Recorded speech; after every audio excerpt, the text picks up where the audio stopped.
Hello everyone, we just released an amazing new update for the S3XY Knob and I believe all of the current users are going to enjoy it tremendously.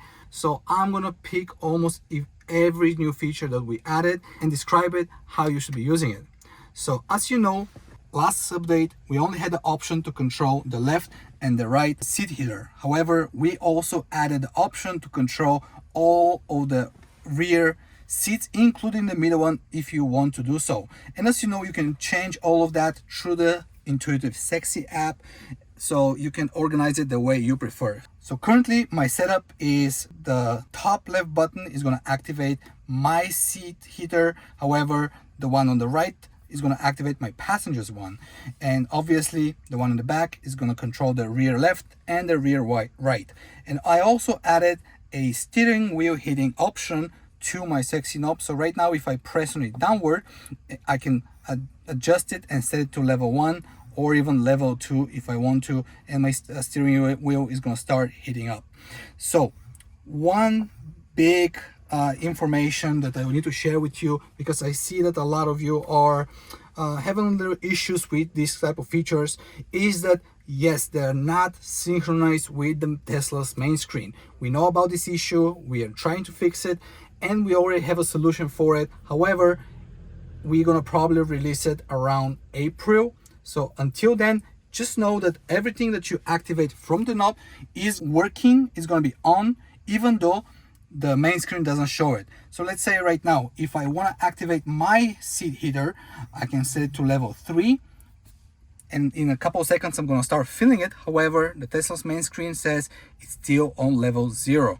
That said, if I change the level of heating through the main screen, let's say I put it on level 1, that's actually going to reflect on the S3XY knob, because the communication comes back to us and we can actually display it on the knob. However, the other way around is not yet implemented. So you're going to be able to see this in about a month or so.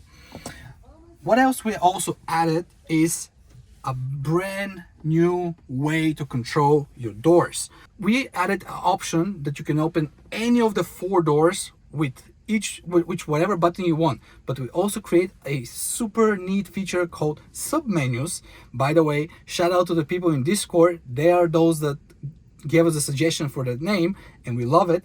So let me show you how this works. So for instance, right now I have a button this button is going to open the passenger door for me. So I'm going to show it to you how it works. So I press it and like you can see on the display, the passenger door is open. However, let's say I'm working in a profession like Uber or I'm driving people around. I might want to open any of the 4 doors at a certain time. So that's why we created a submenu icon. So when I go into it, I can control all the 4 doors with the side buttons of the knob. So let's say this button right now is going to open the rear right, this one is going to open the rear left, and so on and so on. I believe this is super neat, and we're going to experiment with this type of submenus a lot. So we expect from you to give us your suggestions, what kind of other submenus you might want to see in the future. But we have one more of those submenus, and we call it the media one. So the middle button right now, it's like a press play pause button, right? But actually when I push it down on it, I go inside a whole new set of actions. So my buttons right now are actually operating these features. So my top left button is going to play and pause the media. The buttons are actually previous and next, and if I turn the knob left and right, I'm controlling the volume of the car, as you can see on the main screen.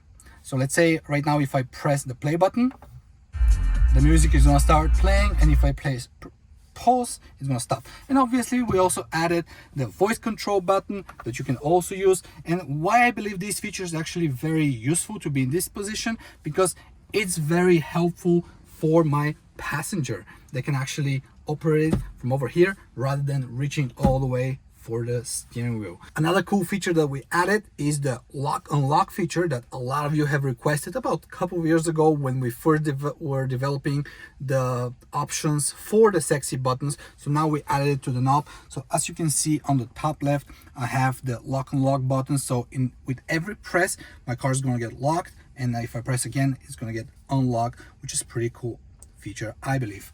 And I cannot finish this video before I can show you obviously one of the features that is the hottest right now, and that's the drift mode. And yes, we've added it to the Sexy Knob, so there's no need anymore to activate it via your app, as a lot of you were doing it. You can actually activate from here. So let me show you how it works. As you can see on the main screen, there are no any indications that any of the features are disabled. However, with the button, when after I press it and I'm gonna activate the drift mode, all of these notifications pop up that tells you what has been disabled, like the stability, the traction control, the emergency braking, everything that needs to be off. So this feature is active, and that way you can actually drift with your Tesla, which is pretty cool, as you've seen in a lot of the videos that a lot of our users are already posting. That said, there's one major detail that you need to remember, is that there is no option for you to deactivate the drift mode via the button. This button only can activate it because Tesla doesn't have this feature inside the screen, so we cannot reverse it. So the way you disable it is you have to go to the safety screen, scroll all the way down, then press on the power off button, and then after you press on the brake, all of the systems are going to be back running normally, and drift mode is disabled. So yes, these are the options, how it works. And yes, one final thing, I know that the knob does not reflect every other features on the main screen, but again, we are working on it. It's going to be fixed very soon. Actually, let me show you. Right now, with the wiper setting, with the wiper option, you can control not only your wipers from the knob, but you can actually see this real time on the main screen. See? We fixed the synchronization, and now you can actually see this. Even though I'm controlling it via the knob, you can see it on the main screen. And for those of you, these are my final words, I promise, that the knob doesn't work as intended. Let's say it restarts from time to time, or the knob cannot connect to the app or does not connect to the commander. No need to be worried. You know, it's an electronic gadget. Sometimes a restart is gonna help. So just unplug the knob for a couple of seconds, plug it back in, and try to pair it once again. 99% of the cases, we've seen that those who have this issue, the issue is fixed by just, you know, restarting the unit.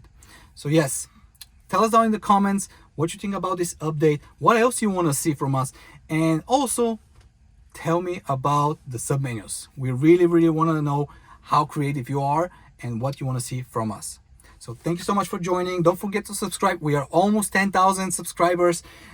We can't wait to reach even higher numbers. Thank you all for following us, and we're gonna see you soon back again. See ya.